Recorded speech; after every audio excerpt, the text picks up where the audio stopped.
Welcome to the mechanical educator friends. इसका पहले का जो हमारा पार्ट 6 था, तो पार्ट 6 में हमने जो बर्नौली इक्वेशंस की एप्लीकेशन थी, जो पिटो ट्यूब, उसके बारे में पढ़ा था। आज का जो लेक्चर है उसके बाद उसमें हम जो बर्नौली इक्वेशन की जो एप्लीकेशन है, जो वेंचुरीमीटर है, उसके बारे में पढ़ने वाले हैं। तो स्टार्ट करते हैं हमारा लेक्चर। देखिए, वेंचुरीमीटर का यूज़ किस लिए होता है, तो फर्स्ट ऑफ ऑल जो वेंचुरीमीटर है उसका यूज़ जो फ्लो रेट है, जिसको हम क्यू द्वारा डिनोट करते हैं, तो फ्लो रेट मेजरमेंट के लिए होता है। लेकिन उसके जो पार्ट्स है, जैसे कि conversion part, diversion part, nozzles हो, तो उसमें से एमसीक्यू निकल के आते हैं। तो उसके बारे में आज हम चर्चा करने वाले हैं। तो यहाँ पे जो भी सब कुछ लिखा है, तो वो सब हम जो फिगर है, फिगर के एक्सप्लेनेशन से समझेंगे।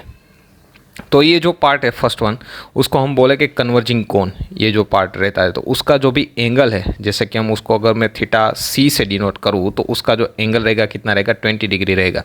उसके बाद जो कन्वर्जन पार्ट और जो ये पार्ट है, उसको हम बोलेंगे डाइवर्जन पार्ट।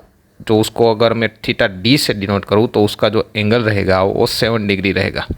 ठीक है। तो इसके पहले जो जीपीएससी क्लास 3 की एग्ज़ाम 3, तो इसमें से काफ़ी सारे क्वेश्चंस निकल के आए हुए कि जैसे ये जो कन्वर्जन पार्ट है उसका जो एंगल है वो डाइवर्जन पार्ट से क्या रहेगा, ज़्यादा रहेगा। इसका रीज़न किस लिए और क्यों ऐसा है, तो रीज़न ये है कि जो फ्लो सेपरेशन है वो फ्लो सेपरेशन कम हो, और जो फ्रिक्शन है, जो फ्लो के दौरान जो प्रोड्यूस होता है, तो वो फ्लो फ्रिक्शन लॉसेस है, तो फ्रिक्शन लॉसेस कम हो, इसीलिए ये जो कन्वर्जन पार्ट है उसका जो एंगल है वो ज़्यादा रहता है as compare to the divergent part. इसके बाद उसके जो बीच का जो पोर्शन है उसको हम बोलोगे थ्रोट।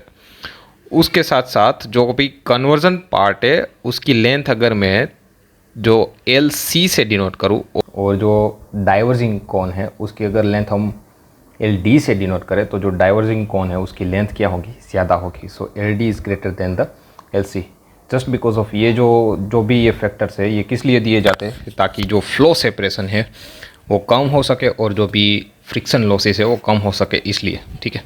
और उसके बाद ये जो थ्रोट है, तो diameter of throat to the diameter of pipe का जो भी रेशियो है वो 1/4 टू 1/2 रहना चाहिए। और उसके बाद ईज के बीच में, यहाँ से जो भी कन्वर्जन टू पार्ट और जो थ्रोट है उसके बीच में हम यूट्यूब बैरोमीटर लगाएंगे, तो उसका जो भी वेंचुरी हेड है कि सपोर्ट की जो डिफरेंस एच निकल के आ रहा है, उसकी मदद से जो भी फॉर्मूला है, जैसे कि Q T H is equal to A1 A2 under root square of A1 square minus A2 square under root of 2GH। तो अगर हम इस सेक्शन को एज अ 1 कंसिडर करें और इस सेक्शन को अगर हम 2 कंसिडर करें, तो सेक्शन 1 के पास जो भी एरिया है हम उसको A1 बोलेंगे। सेक्शन 2 के पास जो भी एरिया है अगर हम उसको A2 बोले, तो इसकी मदद से, ये जो फॉर्मूला है उसकी मदद से हम क्या कर सकते हैं कि जो भी थियोरेटिकल फ्लो रेट है, जिसको हम क्यू टी एच द्वारा डिनोट करेंगे, तो उसको हम कैलकुलेट कर सकते हैं। यहाँ पे एच जो है वो जो यूट्यूब मैनोमीटर है, वहाँ पे वो जो भी वेंचुरी हेड निकल के आएगा, जो भी डिफरेंस होगा हाइट का, उसकी वैल्यू दिखा रहा है। तो यहाँ पे एच की वैल्यू अगर हम पुट आउट कर दें और उसके बाद जो भी एरिया है, एरिया की वैल्यू पुट आउट कर दे, तो हमें क्यू थियोरेटिकल मिल सकता है। दूसरी बात, ये जो कोफिशिएंट ऑफ डिस्चार्ज है, अब अगर हम सी डी के द्वारा दिखाए गए उसको, तो जो भी डिस्चार्ज रहेगा वो क्यू एक्चुअल, मतलब कि एक्चुअल जो भी फ्लो रेट हो रहा है उसके, और टू द क्यू थियोरेटिकल का रेशियो होगा। तो अगर सी डी, अगर क्यू एक्चुअल हमें चाहिए, तो सी डी का मल्टीप्लिकेशन में क्या ले जाएंगे, हम क्यू थियोरेटिकल लेके जाएंगे, तो हम एक्चुअल फ्लो रेट है वो हम निकाल सकते हैं। और जो भी कोफिशिएंट ऑफ डिस्चार्ज है उसकी जो वैल्यू निकल के आएगी वो क्या रहेगी, 0.97 से 0.99। तो ये पॉइंट भी एमसीक्यू पॉइंट ऑफ व्यू से इम्पोर्टेंट है। ठीक है। यहाँ से भी क्वेश्चंस पूछे गए हैं जो भी पिछली जीपीएससी क्लास 3 की एग्ज़ाम से, उसमें से यहाँ पे और यहाँ से, इन दोनों से जो भी क्वेश्चंस है वो निकल के आए हैं। देखिए, इसके पहले जो वेंचुरीमीटर था वो हॉरिजॉन्टल था। अभी दूसरी बात ये भी एक एमसीक्यू निकल के आया है कि भाई अगर वेंचुरीमीटर है वो इंक्लाइंड है या हॉरिजॉन्टल है, तो क्या उसकी जो मेजरमेंट्स है या फ्लो रेट है उसमें कोई इफेक्ट होगी। तो इंक्लाइंड होगा या हॉरिजॉन्टल पे भी होगा, तो उसकी जो भी वैल्यू है, फ्लो रेट की वैल्यू, उसमें कोई भी चेंजेस नहीं होगा। ठीक है। ये बात आप नोट कर लीजिए। तो इससे पहले जो वेंचुरीमीटर था वो वेंचुरीमीटर हमने हॉरिजॉन्टल रखा था, तो कोई डेटम्स एक्सिस के रेफरेंस में अगर हम उसकी जो हाइट निकालें, तो Z1 अगर इसको बोलेंगे, अगर सेक्शन 1 पे है और दूसरे सेक्शन 2 पे इसकी जो भी हाइट निकल के आएगी, अगर उसको हम Z2 बोले तो Z1 is equal to Z2 same होगी हाइट। पर यहाँ पे इंक्लाइंड है तो कोई रेफरेंस एक्सिस यहाँ पे ले ले डेटम एक्सिस, और उससे जो भी हाइट निकल गया तो सेक्शन 1, तो सेक्शन 1 के पास जो भी हाइट निकल के आएगी इसे बोलेंगे Z1, और सेक्शन 2 के पास जो हाइट होगी उसको हम Z2 बोले। अगर ये सेक्शन 1 के पास हम जो बर्नौली इक्वेशंस है वो अप्लाई करें P1 by rho g plus V1 square by 2G plus Z1, तो ये क्या दिखाएगा, टोटल एनर्जी दिखाएगा, यू कैन से E1। और यहाँ पे जो एनर्जी होगी you can say E2 P2 by rho g plus V2 square by 2G plus Z2।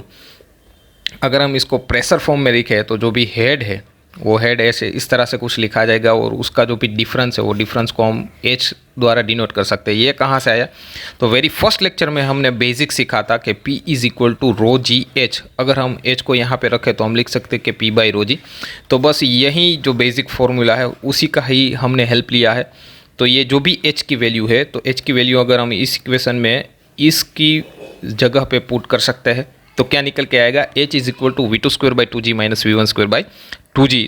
तो यहाँ से हम जो भी वेंचुरी हेड है इसको बोलेंगे हम वेंचुरी हेड, तो वेंचुरी हेड की वैल्यू हम निकाल सकते हैं, और जो भी वैल्यू आएगी वो डायरेक्टली हम अगर ये फॉर्मूला है इस फॉर्मूला में पुट आउट कर दें तो हम थियोरेटिकल जो भी फ्लो रेट है वो हम मेजरमेंट कर सकते हैं। ठीक है, तो ये जो क्वेश्चन है कि the length of the divergent portion of the venturimeter का जो भी डाइवर्जेंट पोर्शन था उसकी जो भी लेंथ है in comparison to the convergent portion, तो कन्वर्जन पोर्शन के कंपैरिजन में उसकी लेंथ कैसी होगी, ज़्यादा होगी, लेस, मोर, सेम, और मोर और less depending on the capacity. तो ये कोई जूनियर इंजीनियरिंग की एग्ज़ाम थी, एग्जैक्टली मुझे याद नहीं, उसमें से मैंने ये क्वेश्चन लिया है।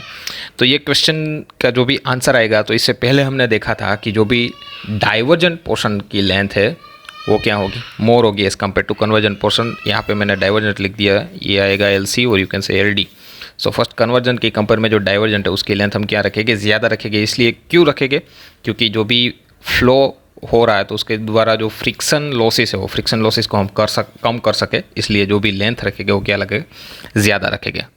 नेक्स्ट जो मोमेंटम इक्वेशन और उसकी एप्लीकेशन के बारे में बात करेंगे। इसके आगे लेक्चर में मैंने बात की थी कि कुछ फिजिक्स के बेसिक्स लॉ की रिक्वायरमेंट होगी हमें, तो जैसे जैसे आएंगे हम उसको पढ़ते जाएंगे। तो यहाँ पे जो फर्स्ट लॉ है वो मोमेंटम, तो rate of change of the momentum यहाँ पे जो भी दिखाया गया है।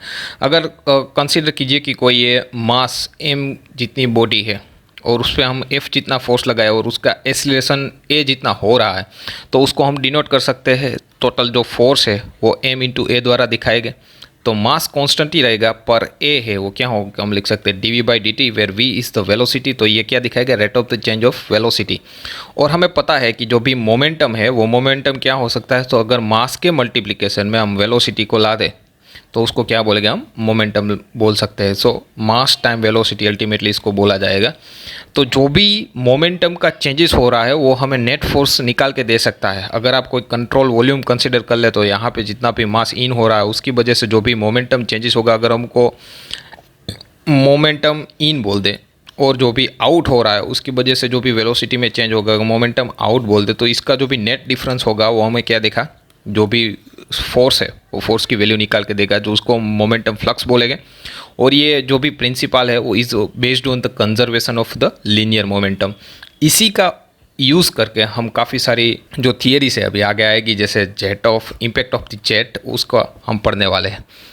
तो स्टार्ट करते हैं। हमारी जो फर्स्ट थियरी है momentum equation now reduce to, अगर हम उसको इस तरह से कुछ लिखे जैसे कि रो क्यू V2 माइनस V1, ये कहाँ से आया, तो यहाँ पे रो डेंसिटी दिखाएगा, और ये जो क्यू है वो क्यू क्या दिखाता है, फ्लो रेट दिखाता है। हम मास की जगह इसको हम लिख सकते हैं यहाँ से, इससे पहले हमने पढ़ा था कि total mass is equal to क्या होगा, rate of change of the velocity. तो rate of change of velocity हमने किस द्वारा दिखाएगी कि v इन हो रहा है उसका, और जो v आउट हो रहा है, मतलब वेलोसिटी में जो भी चेंजेस होगा हम उसको इससे कुछ डिनोट करेंगे। और जो मास है हमने उसको रो क्यू द्वारा दिखाया।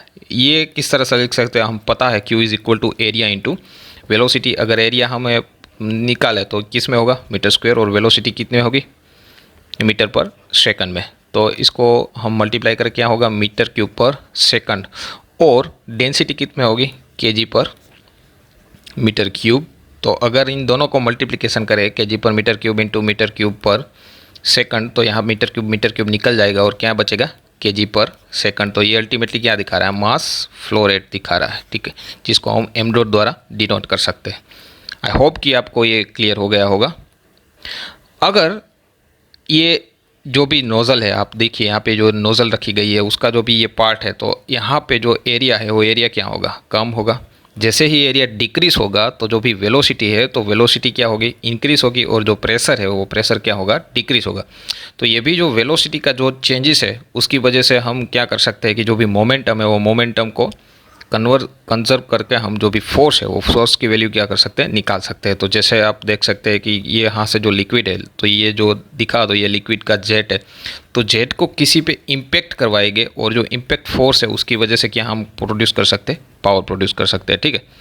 तो चलते हैं, ये जो फर्स्ट थियरी है, यहाँ पे कोई हम फिक्स्ड प्लेट लेंगे और फिक्स प्लेट पे जो भी हमारा लिक्विड है और यू कैन से दी जेट, तो जेट को हम यहाँ पे क्या करवाएंगे, इम्पेक्ट करवाएंगे। तो आप ये जो सेक्शन है ये सेक्शन 1 कंसीडर कर लीजिए, और ये जो सेक्शन है आप सेक्शन 2 कंसीडर कर लिए। तो यहाँ पे कुछ वेलोसिटी होगी वाटर की, और यहाँ पे भी कुछ वेलोसिटी निकाल के आएंगे। तो जो भी ये वेलोसिटी है उसका वेलोसिटी डिफरेंस निकाल के हम जो भी टोटल फोर्स है वो फोर्स क्या कर सकते हैं, कैलकुलेट कर सकते हैं। कुछ इस तरह से जो भी फोर्स लगेगा फ्लूइड का फोर्स जो प्लेट पे, और उसके बाद क्या होगा कि फोर्स कुछ डिस्ट्रीब्यूट होगा। तो यहाँ पे हम जो भी इक्वेशन है जो पहले ही हमने लिखा था, rho Q is equal to velocity X direction में जो भी लग रही है। फॉर एग्जांपल ये जो वेलोसिटी का फ्लो है वो एक्स डायरेक्शन में है, तो अगर हम इस सेक्शन नंबर 1 पे जो भी वेलोसिटी है तो वी एक्स इन लिखेंगे, और जो भी ये सेक्शन 2 है तो सेक्शन 2 के पास वेलोसिटी वी एक्स आउट अगर लिखे तो एक्स डायरेक्शन में सपोज कि जो स्टार्टिंग में जो वेलोसिटी है वो वी जितनी है, और यहाँ पे जो ये सेक्शन 2 के पास यहाँ पे जो वेलोसिटी होगी वो वेलोसिटी की वैल्यू कितनी हो जाएगी, 0 हो जाएगी, क्योंकि इम्पैक्ट होगी। तो इम्पैक्ट होने के बाद वो उसका क्या हो रहा है, सेपरेशन हो रहा है। तो जो काइनेटिक एनर्जी है वो कन्वर्जन किस में होगा, यहाँ पे प्रेशर एनर्जी में होगा, और उसी का यूज़ करके हम क्या कर सकते हैं, पावर को कन्वर्ट कर सकते हैं। तो जो रो क्यू है उसको हम ऐसे दिखा सकते हैं, density into area into velocity की। ये एरिया इंटू वेलोसिटी कहाँ से आया, तो Q is equal to area into velocity हम लिख सकते हैं। इनिशियल वेलोसिटी से फॉर एग्जांपल V, और the final velocity you can say 0, then the V is multiplied with the another V, so you can say rho a V square total force in the x direction. So here are the force, और इसके basis पे आपको कुछ MCQ पूछ सकते हैं भी simple ही, जैसे कि यहाँ पे वेलोसिटी की वैल्यू निकाल के दे दे, और या पूछ ले कि सेकंड पॉइंट पे वेलोसिटी की वैल्यू कितनी होगी, तो यू कैन से डायरेक्टली 0। सो आई होप कि आपको ये लेक्चर पसंद आया होगा। अगर ये लेक्चर आपको पसंद आया है तो आप लाइक कीजिए, शेयर कीजिए और सब्सक्राइब कीजिए। Thank you very much.